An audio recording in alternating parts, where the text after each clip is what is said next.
సంక్రాంతి పర్వదినాన చైతన్యపురిలోని శ్రీ శ్రీ శ్రీ ఫణిగిరి లక్ష్మీ నరసింహస్వామి దేవాలయంలో జోగిని నిశా క్రాంతి పూజలు నిర్వహించి అనంతరం ఆలయ ప్రాంగణంలో మొక్కలు నాటారు. సంక్రాంతి పండుగ రోజు మొక్కలు నాటే పవిత్ర కార్యక్రమంలో పాల్గొని శివుడికి ఎంతో ఇష్టమైన బిల్వపత్ర మొక్కలు పెట్టడం చాలా ఆనందంగా ఉందని జోగిని నిశా క్రాంతి అన్నారు. ఏ పండుగ అయినా ప్రకృతితో ముడిపడి ఉంటుంది.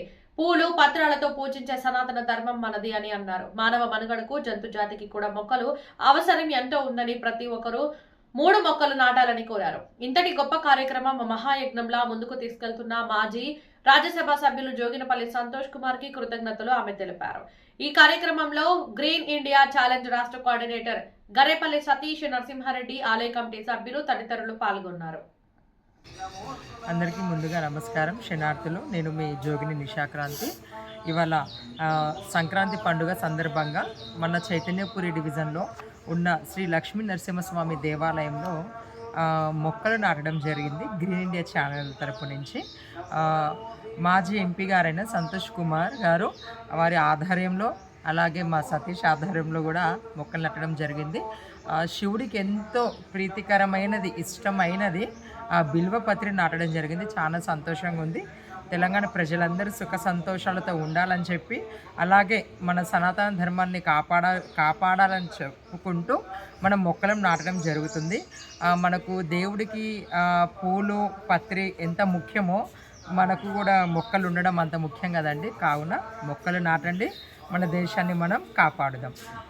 అందరికీ మరొకసారి సంక్రాంతి పండుగ శుభాకాంక్షలు. అందరూ సుఖ సంతోషాలతో ఆరోగ్యంతో ఉండాలని చెప్పి మనస్ఫూర్తి కోరుకుంటున్నాను. ఈరోజు చైతన్యపురిలోని శ్రీ లక్ష్మీ నరసింహస్వామి వారి దేవాలయ పరిధిలో నిశాక్రాంతి గారి చేతుల మీదుగా ఈరోజు సంక్రాంతి శుభ సందర్భంగా ఈ దేవాలయ పరిధిలో బిల్వపత్రం మొక్కలు నాటడం చాలా ఆనందంగా ఉంది. మరి దేవాలయాలకు నిరంతరం పూజలు చేసే జోగిని క్రాంతి గారు లాంటి, నిశాక్రాంతి గారు లాంటి ఒక పవిత్రమైన హస్తంతో ఒక పవిత్రమైన మొక్కను పెట్టడం చాలా ఆనందంగా ఉంది.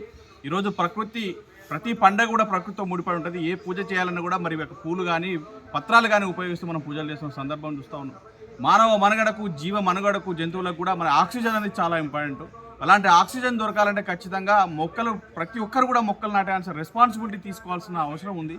అదేవిధంగా ముఖ్యంగా యంగర్ జనరేషన్ కూడా ప్రతి ఒక్కరు కూడా 3 మొక్కలు నాటాల్సిన బాధ్యత ఉందని మాజీ రాజ్యసభ సభ్యులు జోగినపల్లి సంతోష్ కుమార్ గారు గత 8 సంవత్సరాలుగా ప్రతి ఒక్కరిని చిన్న పెద్ద కుల మత పార్టీలకు అతీతంగా ప్రతి ఒక్కరిని మమేకం చేస్తూ ఇప్పటివరకు 25 కోట్లకు పైగా మొక్కలు నాటడం, అందులో మొక్కలు నాటమే కాకుండా మన సనాతన ధర్మాన్ని కాపాడుతూ అంతరించిపోతున్న వృక్షజాతిని కాపాడుకున్న ఉద్దేశంతో మరి జమ్మి చెట్ల గుడికి ఒక జమ్మి చెట్టును కూడా మనము నాటిన రోజులు మనం చూస్తాము.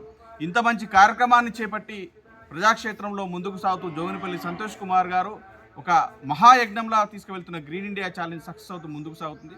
దానికి సహకరిస్తున్న ప్రతి ఒక్కరు కూడా ధన్యవాదాలు చెప్తూ, ముఖ్యంగా ఈరోజు సంక్రాంతి సందర్భంగా మరి నిశాక్రాంతి గారు వచ్చి ఇక్కడ మొక్క నాటడం చాలా ఆనందంగా ఉంది. Thank you very much. ప్రతి ఒక్కరు కూడా తెలంగాణ రాష్ట్ర రైతాంగం అందరూ కూడా పంటలతో ఆనందంగా ఉండాలి. తెలంగాణ నిరుద్యోగులు అందరూ కూడా ఉద్యోగాలు రావాలని మనస్ఫూర్తిగా కోరుకుంటూ, ఆ భగవంతుని కోరుకుంటూ ప్రతి ఒక్కరు కూడా తెలంగాణ ప్రజలందరూ కూడా సంక్రాంతి శుభాకాంక్షలు.